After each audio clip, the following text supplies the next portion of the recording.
Hi friends, நாம் இன்றைக்கி என்ன பார்க்க போகிறோன்னா ஒரு சூப்பரான மீன் குழம்பு எப்படி வைக்கலாங்கிறத பார்க்கலாம். நீங்கள் எந்த மீன் வாங்கினாலும் இதே மாதிரி ட்ரை பண்ணலாங்க. டேஸ்ட் அட்டகாசமாக வரும். வாங்க எப்படி செய்யலாங்கிறத பார்க்கலாம். ஸ்டவ் ஆன் பண்ணி கடாய் வச்சுக்கோங்க. கடாய் ஹீட் ஆகிறதுக்குள்ளே தேவையான பொருட்கள் பார்த்தலாம். வெங்காயம் ஒரு 150 கிராம் டு 200 கிராம் நான் உளிச்சு எடுத்து வச்சுருக்கேன். 4 தக்காளி, மீன், கொஞ்சமாக புளி ஊற வச்சுக்கோங்க. கடாயில் கொஞ்சமாக ஆயில் விட்டுக்கலாம். வெங்காயமும் தக்காளியும் வதக்கிறதுக்காக சீரகமும் மிளகும் ஒரு 1/2 டேபிள் ஸ்பூன் போட்டுக்கலாம். உரித்து வச்ச சின்ன வெங்காயம் ஓரளவுக்கு வதங்கினா போதும். இதெல்லாம் வதக்கி அரைக்க தான் போகிறோம். அடுத்தது ஒரு 4 தக்காளி எடுத்திருக்கேன். சின்ன தக்காளியாக எடுத்துக்கோங்க. தக்காளியோட காம்பு பகுதி மட்டும் நீக்கிட்டு முழுசாகவே ஆட் பண்ணிக்கலாங்க. இதை நல்லா வதக்கி அரைக்க தான் போகிறோம். ஆனால் தக்காளியோட தோல் நல்லா சுருங்கி வர அளவுக்கு நல்லா வதக்கணும். அப்போ தான் மீன் குழம்போட டேஸ்ட்டு நல்லாயிருக்கும். பாருங்கள், மீன் நான் எடுத்து வச்சுருக்கேன். புளி ஊற வச்சாச்சு.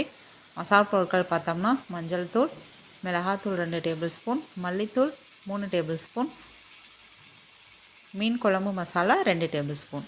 காரம் நீங்கள் உங்களுக்கு தகுந்த மாதிரி அட்ஜஸ்ட் பண்ணிக்கோங்க. பாருங்கள், தக்காளி நல்லா வதங்கி வந்துருச்சு. இந்த ஸ்டேஜில் நாம் ஊற வச்சிருக்கிற புளியை ஆட் பண்ணிக்கலாம்.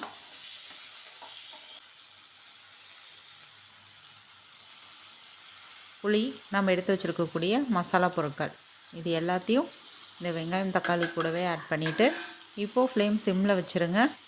இதை ஒரு நல்லா பிரட்டிடுங்க. பாருங்கள், நல்லா மிக்ஸ் பண்ணியாச்சு. இப்போது நம்ம ஸ்டவ்வை ஆஃப் பண்ணிடலாம்.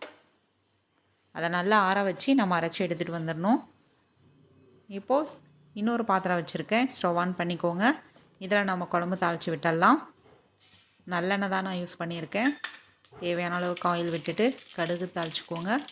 கொஞ்சமாக வெந்தயம் ஆட் பண்ணிக்கலாம். இஞ்சி பூண்டு விழுது 1 டேபிள் ஸ்பூன் ஆட் பண்ணிக்கலாம். மீனோட ஸ்மெல் இல்லாமல் இருக்குங்க. குழம்போட டேஸ்ட்டும் நல்லாயிருக்கும். 2 கொத்து கருவேப்பிலை ஆட் பண்ணிக்கலாம். நல்லா வதக்கி விட்டுருங்க.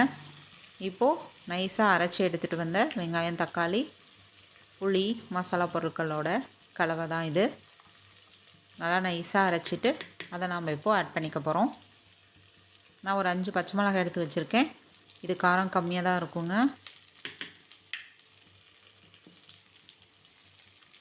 அரைச்ச விழுதை ஆட் பண்ணிவிட்டு மிக்ஸி ஜார் அலசி கொஞ்சமாக தண்ணி ஆட் பண்ணிக்கலாம். எண்ணெயில் ஒரு நிமிஷம் நல்லா பரட்டி விடுங்க. அதுக்கப்புறமா தண்ணி ஆட் பண்ணிக்கலாம். இப்போது மிக்ஸி ஜார் அலசிட்டு கொஞ்சமாக தண்ணி, நல்லா திக்காக இருக்குது. இப்போது குழம்புக்கு தேவையான அளவு தண்ணியும் நம்ம ஆட் பண்ணிக்கலாம். 1/2 சொம்பு அளவுக்கு ஆட் பண்ணியாச்சு. இப்போ குழம்புக்கு தேவையான அளவு கல்லுப்பு ஆட் பண்ணிக்கலாம். பச்சை மிளகாய் கீறிட்டு போட வேணாம், அப்படியே ஆட் பண்ணிக்கோங்க. அதோட ஃப்ளேவர் மட்டும் இருந்தால் போதும். இதை இப்போ நல்லா கொதிக்க விடணுங்க. கொதிக்க ஆரம்பிச்சிருச்சு. இதை ஒரு 7 to 8 மினிட்ஸ் நல்லா கொதிக்க வச்சோம்னா குழம்பு நல்லா நமக்கு திக்காக கிடைக்கும். பாருங்கள், கலர் சேஞ்ச் ஆயிடுச்சு. நல்லா திக்காகவும் நமக்கு வந்துருச்சு. பொரிக்கிறதுக்கு தனியாக மீன் எடுத்து வச்சிட்டேன். மீதி எல்லாத்தையும் நம்ம குழம்புல ஆட் பண்ணிக்கலாம். வால் பகுதி, தலைப்பகுதி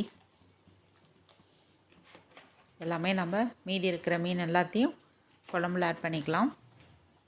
குழம்புல இருக்கிற மீன் தாங்க உடம்புக்கு ரொம்ப நல்லது. அதனால் இந்த மாதிரி குழம்பு நீங்களும் வச்சு ட்ரை பண்ணி பாருங்கள். இந்த மீனோட பேர் என்னன்னு தெரிஞ்சதுன்னா கமெண்ட் செக்ஷனில் கமெண்ட் பண்ணுங்கள். மீன் போட்டதுக்கப்புறம் ஒரு 3 நிமிஷம் கொதிச்சதுன்னா போதும். அதுக்கு மேலே கொதிக்க விட வேணாம். மீனெல்லாம் கலண்டு வந்துடும். இந்த ஸ்டேஜ் கரெக்டாக இருக்கும். பாருங்கள், சூப்பராக மீனும் வந்துருச்சு. இப்போது நம்ம கருவேப்பிலை மல்லியில் தூவிடலாம்.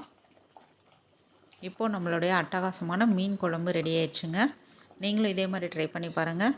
இந்த வீடியோ உங்களுக்கு பிடிச்சிருந்தால் லைக் பண்ணுங்கள், ஷேர் பண்ணுங்கள், சப்ஸ்கிரைப் பண்ணுங்கள் ஃப்ரெண்ட்ஸ். தேங்க்யூ.